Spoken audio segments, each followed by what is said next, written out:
It's January 1st as I record this, and most people, I hate to say most, a lot of people are busy on January 1st making their New Year's resolutions. That's never been a thing that I've done. But I am likely on January 1st to kind of think back upon the prior year and think back about how events have interacted with and maybe changed or moved my values along. I'm going to talk right now about some really basic values that have been at the core of some things I've said all along, and that is, what is it we really need? And those who know me personally know I can get really pedantic about need versus want. This is about needs, which I'll define as you don't get this, you die, or your life is so degraded you might as well be dead. I mean, that does allow for a little bit of a gray zone where you're going to draw that line, but it gives you the idea that when I use the word need, I really mean it's something that is required. It's not just be nice to have. As I look through this, I'm going to start with something that's very physical. You need food, water, air. Without food, you will die within weeks. Without water, you will die within days. Without air, you will die within minutes. These are very physical needs. I've said what the absence of them will do, but even not having good food, not having good water, not having good air will impact the quality of your life, potentially to the point that it kills you or makes you wish that you were dead. You are so ill and doing so poorly. So a real basic physical need with potentially a small emotional, mental sliver that I'm willing to admit. And that is because we do talk about comfort foods, or food is the spice of life.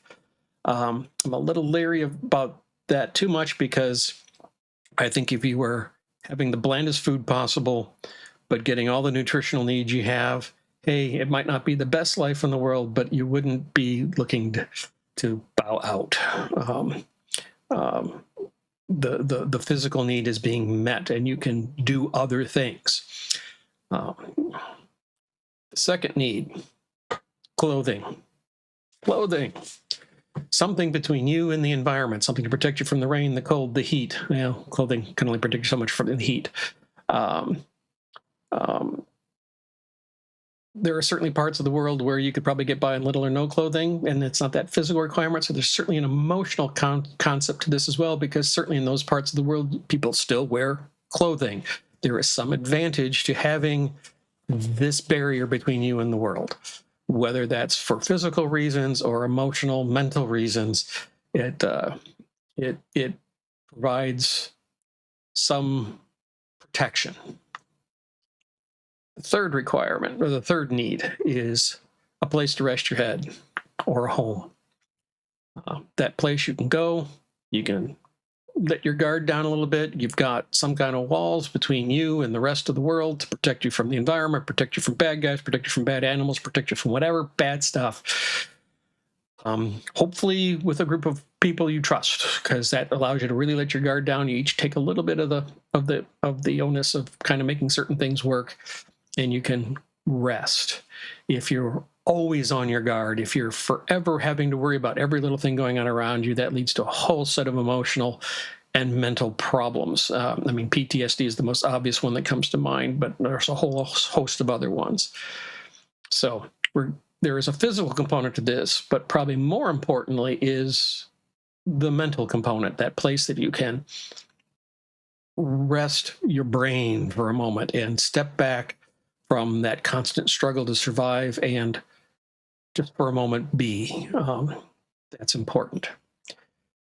The final one is very definitely a mental emotional thing, and the phrase I use kind of picks on a specific requirement, and I hope you don't get too hung up on that because it covers some other ground. But I've always worded it as, you need to be able to believe that your children can have a better life than you had. If you want to make it simply, you need to be able to hope that things can change, that things can be better.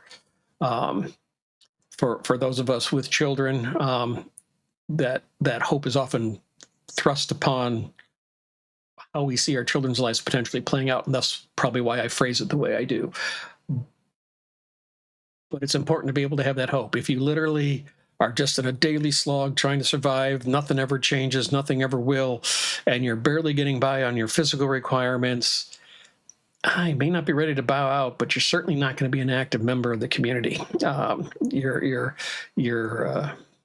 you're going to be operating under kind of a learned helplessness kind of scenario.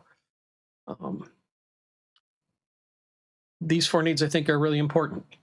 If they're not being met, that's when you get crime. If they're not being met, that's when you get suicide. If they're not being met, that's when you get violence and terrorism and all those kind of things. Because if there's nothing to lose, why not? If you don't have food to eat, you'll do what you got to do to get the food and the water you need. And thus, I think it's important. We have a lot of people out there selling various isms and various concepts about how the world should work and laws we should make that seem to conveniently ignore that they're going to cause problems for these needs for certain sets of people, and thus are going to actually cause problems. You really need to be willing to push back when that happens, whether it's a politician, whether it's some kind of a leader, whether it's some troll on the internet. You need to be certain people understand that they're, even if it's just the audience and not the person you're responding to, that certain requirements, certain needs are not going to be met if this happens. And quite frankly, if people are willing to ignore that people might need these things, then they're basically ignoring the humanity of those people. I'd really love to see comments down below, comments from you guys about what you think about what I said. If there's something you think I missed, although I think in most cases I would probably be able to fit something you think I missed under one of these categories. Feel free to hit the like button.